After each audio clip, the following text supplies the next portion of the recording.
Business environment is basically the surroundings in which business exists. Business environment वह है जिसमें business मतलब run करता है. This is business environment. Characteristics of business environment. In characteristics means the nature of business environment.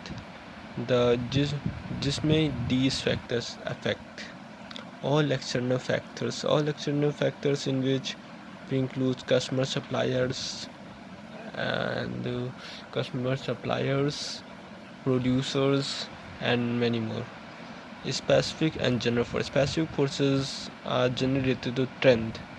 If we are producing any product and due to change in environment, the demand of any other product is increased, due to our product demand will be decreased, so we need to adapt changes.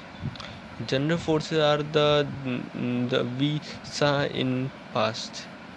Due to demonetization, the demand of money had decreased.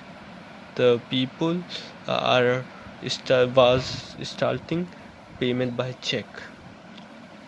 Interrelatedness means all the functions are interrelated, means dependent on one another. If we are talking about any functions, means when the production is depend upon demand, and the supplies depend upon demand, and the price of product depend upon demand. These functions are interrelated. Uncertainty, if we are only try to forecast, but we cannot correctly forecast. It is not clear कि we assume that what will be happen. Dynamic means what changes we need to adapt into the change in the environment. We should change according to environment. It is necessary because of environmental scanning. Environmental scanning help us to adapt changes. Complex, it is very difficult to study the business environment. We have to face many difficulties during the study of business environment. Importance of business environment. Business environment से हमें क्या क्या फ़ायदे होते हैं? ये हमारी firm को enables the firms to identify opportunities. ये हमें बहुत सी मौके ढूंढने में हेल्प करती है कि कौन कौन से नए फ़ायदे हम लोग को हो सकते हैं और उसका फ़ायदा होता कि और कंपनियों से आगे निकल सकते हैं. हेल्प टू आइडेंटिफाई मतलब इन बिजनेस एनवायरनमेंट की जब हम स्टडी कर लेते हैं तो हमें मालूम पड़ जाता है कि किस किस एरियो में हमें मतलब नीड है अपने आप को इम्प्रूव करने के लिए, और हम अपनी कमियों को इम्प्रूव कर सकते हैं. Help to adjust and up changes. जब हम बिजनेस एनवायरनमेंट की स्टडी कर लेते हैं तो हम एनवायरनमेंट के हिसाब से एडजस्ट हो जाते हैं, अडाप्ट कर लेते हैं कि मतलब नई चीज़ आई है तो हम वो भी हमें अप्लाई कर लेंगे. जैसे कि जब जियो आया था तो और 4G लाया था, तब और सब कंपनी भी उसको अडाप्ट करने के लिए बाद में फिर 4G लाई थी. Help in planning. मतलब अगर हम इसको पूरी तरह से स्टडी कर लेंगे बिजनेस एनवायरनमेंट की, तो हम इसके लिए प्लानिंग करेंगे कि हमें कैसे कैसे क्या करना है, कैसे हमें इसमें चेंजेस लाना है, कैसे हमें ऑब्जेक्टिव को अपना पाना है. एंड इसके बाद इम्प्रूव इन परफॉर्मेंस. मतलब परफॉर्मेंस में कैसे इम्प्रूवमेंट आएगी.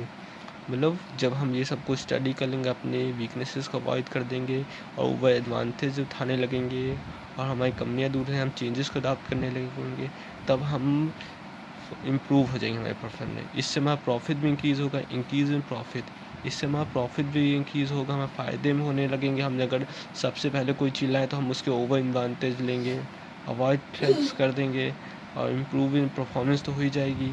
हेल्प इन असेंबलिंग रिसोर्स है, मतलब जिन चीज़ों की हमें जो डिमांड है हम उसी को ही मंगाएंगे, इसको यूज़ करेंगे, उसकी डिमांड करेंगे, ना कि कोई भी बेकार चीज़ की. इसके बाद एक टॉपिक है बिजनेस इन्वायरमेंट में environmental scanning. Environmental scanning means मतलब analyzing the environment and to understand the internal and external factors. The first process is identify environmental factors मतलब it means need of business, हमें business की ज़रूरतों को समझा होगा और उसमें में से कोई मेन पॉइंट को छांटने होंगे जिसमें हमें मालूम पड़े कि किस किस चीज़ों की हमें ज़रूरत है। तो हम फिर उसके ऊपर स्टडी करेंगे डीपली, देखेंगे उसमें क्या क्या चीज़ों से हमें फ़ायदे हो सकते हैं, क्या क्या चीज़ों से हमें नुकसान हो सकते हैं।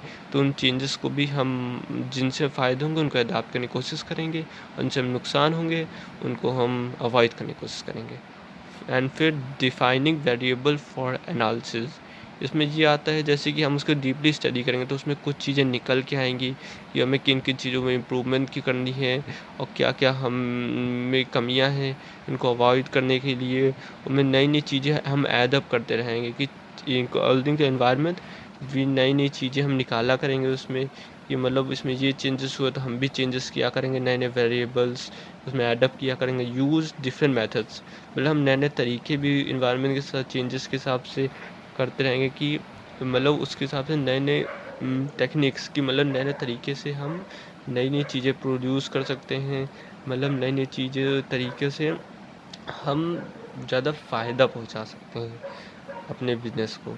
फोरकास्टिंग इन्वायरमेंटल फैक्टर्स मतलब कौन कौन से फैक्टर्स की डिमांड बढ़ने वाली है, कौन कौन सी चीज़ों की हमें ज़रूरत पड़ने वाली फ्यूचर में, है ना, और उसका हम पहले फोरकास्ट कर लेते हैं। डिज़ाइनिंग प्रोफाइल, जब हमें मालूम पड़ जाएगा क्या क्या चीज़ों को हम ज़रूरत है तो हम उसके लिए प्रोफाइल डिज़ाइन कर लेंगे।